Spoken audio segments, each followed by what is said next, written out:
Ronald Agonier, bonjour. Bonjour. Vous présentez votre travail dans le cadre du prix de la création dont vous êtes lauréat. Est-ce que vous pouvez nous dire quelques mots justement sur ce travail? En fait, ce sont deux travails, un qui s'appelle Abîme et l'autre qui s'appelle Fahrenheit 451. C'est un rapport, l'Abîme est un rapport un peu à la mort et un peu à tout ce qui est, un peu, on va dire, le tohu-bohu de la Bible, et une série de choses où les gens voient un peu ce qu'ils veulent dedans. Et le Fahrenheit 451, c'est un peu la notion de feu, de révolte et l'inverse de l'eau, quoi. C'est un jeu entre deux éléments puissants qui sont en opposition. Et donc les deux vidéos, elles se regardent simultanément, dos à dos. Comment faut-il découvrir l'œuvre? Comme vous le voulez, mais en fait, quand vous êtes au milieu de la pièce, vous pouvez regarder à la fois l'un, à la fois l'autre, ou un ou l'autre. C'est selon le son est prévu de façon à ce que vous ayez pour l'eau un son très particulier et pour le feu aussi.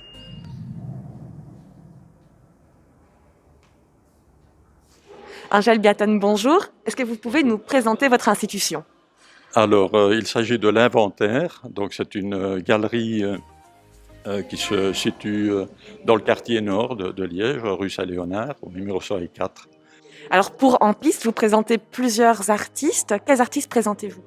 Alors, je présente Jacques de Paquer, photographe, que j'aime beaucoup parce qu'il a un univers qui lui appartient.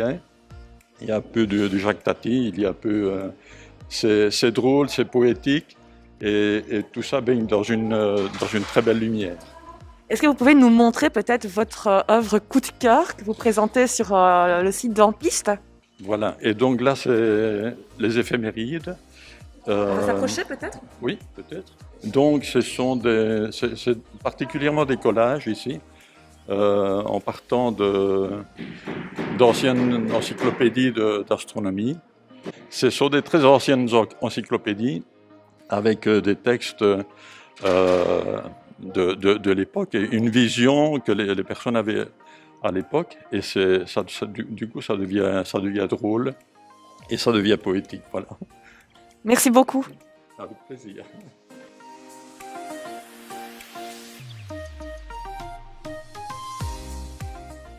Franek, bonjour. Bonjour. Alors vous présentez votre travail ici pour le comptoir du livre dans le cadre de En Piste. Est-ce que vous pouvez nous présenter justement votre travail? Alors il y aura deux parties de travaux en fait. Donc une partie avec les originaux de mon dernier bouquin chez Yon qui s'appelle Casanier.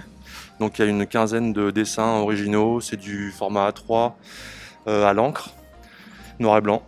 Voilà, et après il y a une autre partie sur le mur qui sera noir, enfin qui est noir, qui sera plus un travail de couleur en fait, de différents dessins en couleur que j'ai fait sur 2 ans je pense, un truc comme ça. Plus des sérigraphies aussi accrochées, et voilà. Est-ce que vous pouvez nous montrer par exemple un de ces travaux en couleur? Oui. On peut en choisir un? Donc ça c'est le dernier que j'ai fait cet été là. C'est un grand format, donc 50-70. C'est la première fois que je fais un format si grand, donc ça m'a pris quand même pas mal de temps vu que je travaille quand même assez minutieusement, et c'est des stylos, enfin c'est du rotring, donc c'est assez fin. Donc là c'est une forêt de... comment expliquer ça de... Alors on voit que vous êtes minutieux dans la pilosité. C'est ça, oui, je pense que je mets pas mal de poils dans mes dessins, enfin pas mal de trames et de poils, de textures. Voilà, donc là c'est des fesses poilues dans une forêt organique. Voilà. On s'empressera de venir découvrir ces travaux au cours de En Piste sur la partie consacrée au comptoir du livre. Merci Avec Franek. plaisir.